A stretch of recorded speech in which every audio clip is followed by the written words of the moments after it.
Salut tout le monde, c'est Alexia Racing. Aujourd'hui, on va parler de Better Nothing.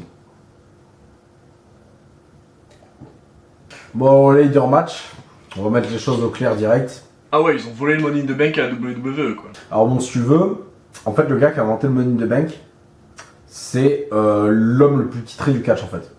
C'est-à-dire que le mec, s'il avait dû garder tous ses titres, il aurait dû acheter 2 maisons en plus, si tu veux. Et en fait, ce gars-là, pas de chance, il se trouve qu'il est chez AEW qui s'appelle Chris Jericho. Donc si tu veux, comment tu peux dire ouais mais c'est WWE qui a inventé Money in the Bank alors que le gars qui l'a inventé c'est Chris Jericho et qui est chez AEW. Si tu veux presque il aurait pu déposer les droits et Casino Ladder Match n'existe pas et Money in the Bank c'est chez AEW, c'est lui quoi.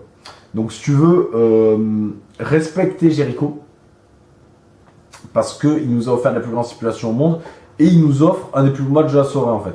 Bon par contre deuxième chose, AEW ils sont pas réellement irréprochables hein, parce que clairement les tag team partners qui rentrent en premier dans le match, comment ça se passe en fait, pourquoi vous allez pas le chercher le jeton, c'est quoi en fait, normalement t'es en équipe, t'es censé t'aider en fait, on dirait les gars quand t'étais en cours, tu sais ton pote à côté de toi il met le classeur au moment du contrôle, tu sais. On ne triche pas. Voilà. Bon du coup ce match il a été légitimement remporté par Brian Cage. Alors si tu veux, ce qui est génial chez AEW, c'est qu'on passe pas par 4 chemins, c'est pas le gars il arrive, on sait pendant 3 mois, on sait pas si t'es heel, on sait pas si t'es face, tu démontes des jobbers pendant des siècles, des gars de l'indie ou des randoms qui sont là les pauvres pour se faire squash. Là non, en fait c'est t'arrives, challenger numéro 1 au titre, paf, directement. Et puis même quoi, d'un côté, si tu veux, Otis, Brian Cage, Gilbert, Goldberg en fait. Ce qui se passe, c'est que en fait d'un côté, t'as Otis en fait, si tu veux, c'est la black bof de ton oncle. Si tu veux, il l'a déjà fait une fois et pas de chance. Fin de soirée, il y avait un mec, il était mort. Et il a rigolé, tu vois. Depuis, il l'a refait encore, dans l'espoir que clac, ça marche, tu vois. Bon alors attends, je t'explique. En fait, c'est le perroquet, il se baisse et là il fait oh, il a plu ou je me suis pissé dans les plumes.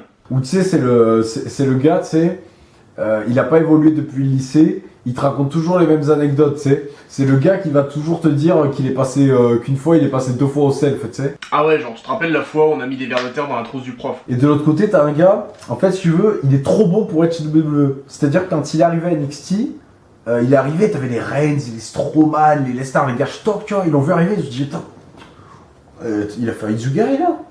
Il a fait un moonsault. Qu'est-ce que c'est ça? Et le père Vince s'est dit, attends, ça va pas du tout ça. C'est comment je fais si les gens ils découvrent qu'un mec aussi large il peut faire des trucs pareils. Je suis niqué moi. Attends, déjà j'avais évité le drama avec Taz là, d'un mec qui savait catcher alors qu'il était large et petit. Qu'est-ce que je fais maintenant? Je peux pas signer ça moi.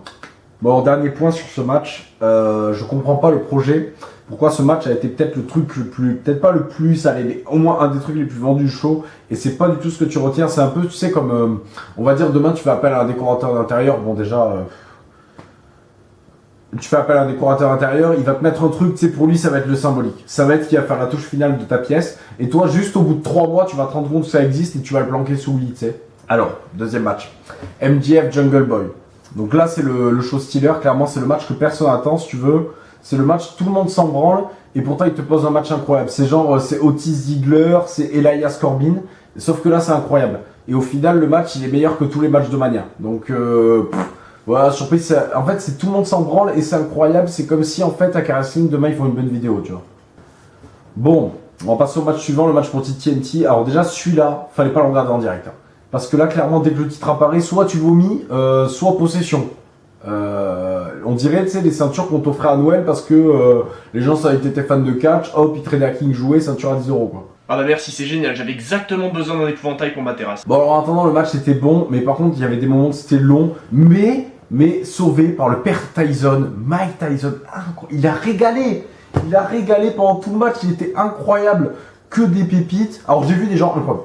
J'ai vu des gens, ouais, une shape énorme. Ouais, les gars, c'est Mike Tyson en fait, si tu veux. C'est pas tonton Bébert en fait. C'est pas moi, si tu veux. C'est pas moi, 2 mois de confinement, je prends 10 kilos. Si tu veux, là, c'est Mike Tyson en fait.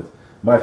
Du coup, il y avait des moments un peu longs, certes, mais c'était quand même un bon match. Après Cody, il se retrouve dans l'autobooking. Si tu veux, Triple H Royal Rumble 2016 quoi. Ouais, bon, c'est de la merde, il fait comme la WWE en fait. Après bon, Lance Archer, si tu veux,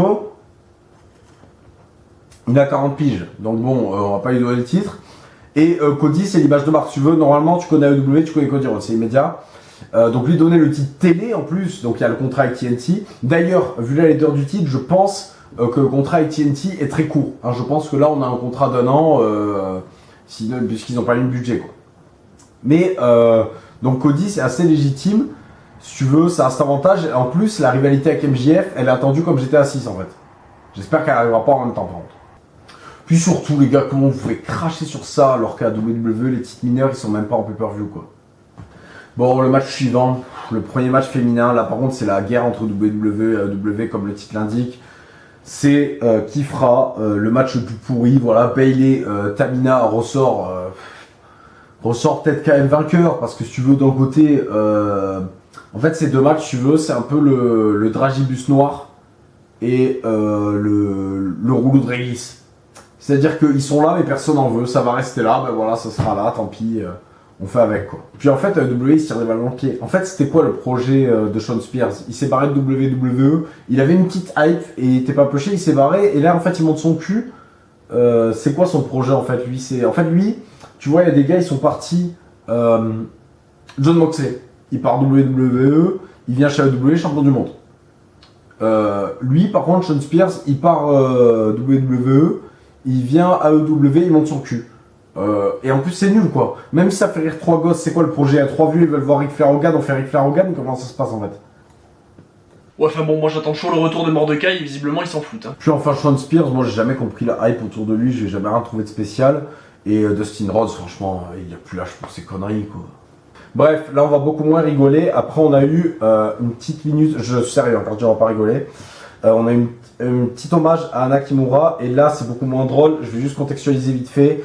Anna Kimura, c'est une catcheuse japonaise de 22 ans que j'ai peut-être dû voir catcher 3-4 fois, je dirais. Je me rappelle en tout cas Women's of Honor. Women's of Honor, je me rappelle du tournoi où elle était dedans. Elle avait pas mal de charisme. Dans le ring, moi j'étais pas forcément fan, mais elle avait pas mal de charisme. Et je me rappelle avoir fait une review de ce show. De toute façon, c'est spécialité du youtubeur catch. Tu sais, quand un catcheur décède, tu le ramènes, tu vois. Tu lui dis, ouais, moi j'ai fait 2-3 vidéos. Tu vois, bref. Donc la pauvre, en fait, elle avait participé à une émission de télé-réalité où elle avait fait un truc qui n'avait pas plu aux fans. Il faut savoir que le Japon, c'est pas le pays de Sœur Thérèse, en fait. C'est-à-dire que là-bas, le pays que vous adulez tant, certains, en fait, si tu fais un truc qui plaît pas aux fans, les fans, on peut prendre l'exemple des idoles, mais on y reviendra plus tard là-dessus. En fait, les fans te menacent de viol, de meurtre, voire vont jusqu'au bout de leur truc. Te violent, t'assassinent, et la justice, comment te dire que là, apparemment, certes, son suicide a apparemment été pris au sérieux, peut-être du fait que ce soit une catcheuse, mais les idoles, par exemple, ben voilà, t'as été violé, l'État, il s'en bat les couilles, au pire, tu prendras tes 2 mois de prison, et avec sursis, quoi. Donc, Anna Kimura perd son âme, la pauvre, 22 ans, vous imaginez, 22 ans, c'est mon âge. Je pense que si je meurs aujourd'hui, je me dirais quand même que j'avais pas mal d'autres choses à faire dans ma vie que ce que j'ai déjà fait. Elle, je pense que c'est pareil, quoi. Donc la pauvre s'est taillé les veines, paix à son âme, a laissé, je connais pas son arbre généalogique, mais bon, je suppose quand même qu'elle a pauvre a une famille, etc. Et même pour le monde du catch, c'était une assez grosse, voilà, c'était sûrement un futur talent du catch japonais en tout cas. Donc paix à son âme, mais je tenais quand même à faire une parenthèse. Alors à la base, je comptais pas en parler parce qu'il n'y a pas grand chose à en dire, puisque voilà, c'est très triste, mais voilà, il y a pas de, je vois pas comment on peut débattre là-dessus, mais en tout cas. En fait, moi, mon gros problème, c'est qu'il y a des youtubeurs qui ont fait des vidéos là-dessus pour gratter des vues, en fait. Des vidéos sur le suicide d'une jeune fille dont ils avaient jamais entendu parler, pour gratter des vues, et ça, j'ai beaucoup de mal avec. Imaginez si j'avais appelé ma vidéo All Elite Wrestling RIP Anna Kimura, je me serais senti comme une grosse pute, et j'aurais eu beaucoup de mal à dormir. Et ces gens-là, voilà, si tu leur dis, ils te diront oui, mais c'est pour sensibiliser au cyberharcèlement. Et en fait, ça me fait soulever un problème que j'ai avec mes collègues youtubeurs, c'est qu'en fait, il faut arrêter de confondre harcèlement, plus précisément en l'occurrence cyberharcèlement, et critique. En fait, si tu veux, si demain, je publie une vidéo, je publie un épisode de La Cloche, je mets sur ma chaîne comme ça, tel quel, et je mets interview rarissime de Christophe Ajus, en fait, les gens auront le droit de venir me dire que je suis une merde. Parce qu'en fait, toi, tu as le droit de donner ton avis en vidéo sur YouTube, et les gens ont le droit de commenter ou de réagir sur Twitter et de donner leur avis aussi. Parce que sinon, si tu veux pas ça, en fait, tu fais des vidéos dans ta chambre et tu les publies pas, en fait. Tu fais des vidéos devant une caméra éteinte et voilà, tu fais pas chier, quoi.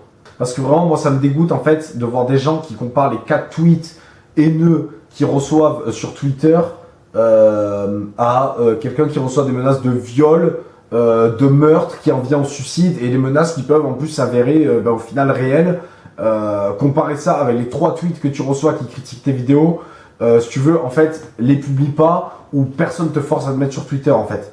Moi demain je fais une vidéo, Chad Gaspard est décédé et je la commence en faisant ma pub. Et ben c'est normal que les gens soient offusqués, c'est normal que les gens viennent m'insulter. C'est comme ça que ça marche. Si demain Sturi, il fait une vidéo qu'il a travaillé pendant 2 jours et qu'il y a un mec qui lit juste des résultats sur FN Mute et que le gars qui a lu les résultats il fait plus de vues que lui et que les gens sont offusqués, c'est normal, mais c'est logique. Laissez de la liberté à votre communauté. C'est quoi votre vie en fait? C'est vous travaillez, votre patron il vous fait une réflexion, vous le bloquez?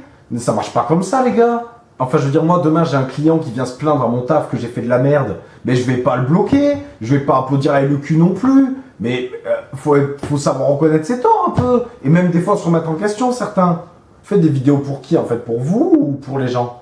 Donc, maintenant, remettez-vous en question, certains, franchement, ayez une âme. Les gens qui commentent, continuez à commenter, continuez à donner de votre avis, ça s'appelle de la liberté d'expression, en fait. Essayez de donner des avis constructifs, bien sûr, pas être débile, mais donnez votre avis. Et j'aimerais soulever quand même, avant de terminer là-dessus, j'aimerais soulever le problème, est-ce que au final, les shoji, quoi, les catcheuses japonaises féminines les jeunes catcheuses japonaises féminines n'ont pas le même problème au final que les idoles au Japon au vu des menaces, etc. Ce qui expliquerait que la plupart des catcheuses japonaises, quand elles viennent aux États-Unis, quel que soit leur traitement par les fédérations, s'en foutent, quoi, parce que au final elles ont une survie et une liberté, une sécurité assurée, quoi. Donc voilà, je parle très sérieusement là, j'aimerais qu'on soulève le problème. C'est pas moi avec ma petite communauté qui va avancer à grand chose, mais j'aimerais bien qu'on avance là-dessus, au moins qu'on me rassure si c'est pas le cas, quoi.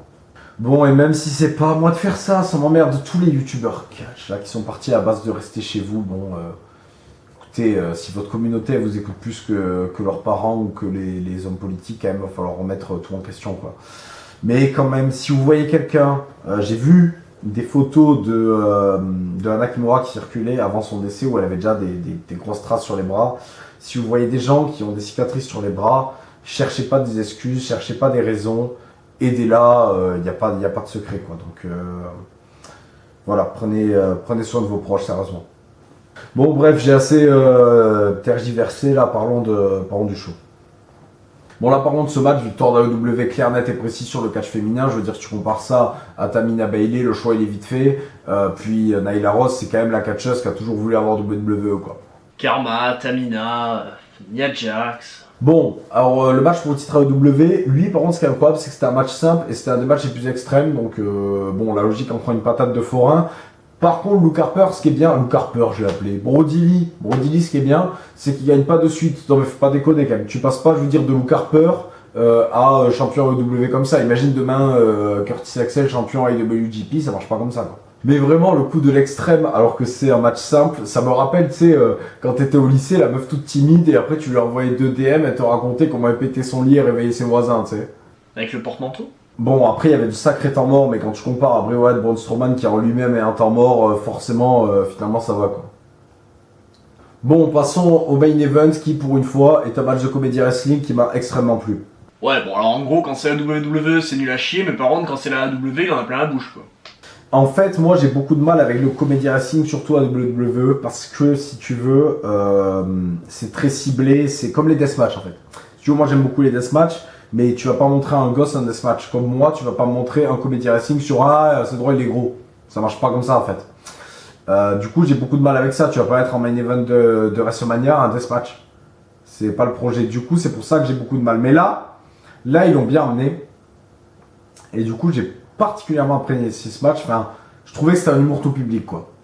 Puis Page, quoi. Eggman Page, il arrive. Le gars, il est en cheval comme D'Artagnan, puis direct, le gars, il va au bar boire son whisky. Enfin, il manquait plus qu'un caméo de Sandman et c'était parfait, quoi. Et Sammy Guevara, il régale. C'est le pote que t'as envie d'avoir, tu sais. Bon, pendant tout le match, il s'est fait enculer, on dirait Anissa Cage, le gars, quoi. Cherchez Anissa Kate sur Google. Puis le père Jericho, là. Jericho, tu sais, c'est ton père qui a arrêté de chercher des excuses avec son âge. Matardi, alors Matardi, incroyable. Matardi, tu sais qui c'est? C'est ton pote un peu geek, tu sais, qui va te faire des références. Il sait pertinemment que tu les connais pas, mais il va te les refaire, tu sais. Il va te rappeler que dans le 8e épisode... non, il va te rappeler que dans la 4e scène du film Cyprien, il s'est passé un truc, tu vois. Ah ouais, c'est comme genre si Eric Escobar t'avait battu à Bragging Rights, quoi. Bon, bref, je vais m'arrêter là-dessus. C'était un très bon show de la part de l'Elite Wrestling. Moi, en tout cas, je me suis régalé, même s'il y avait eu quelques temps morts. Mais en tout cas, depuis le début des shows à huis clos, Elite Wrestling nous a vraiment régalé sur ce show. Merci à eux. Et WWE, on prend un coup dans la gueule, quoi.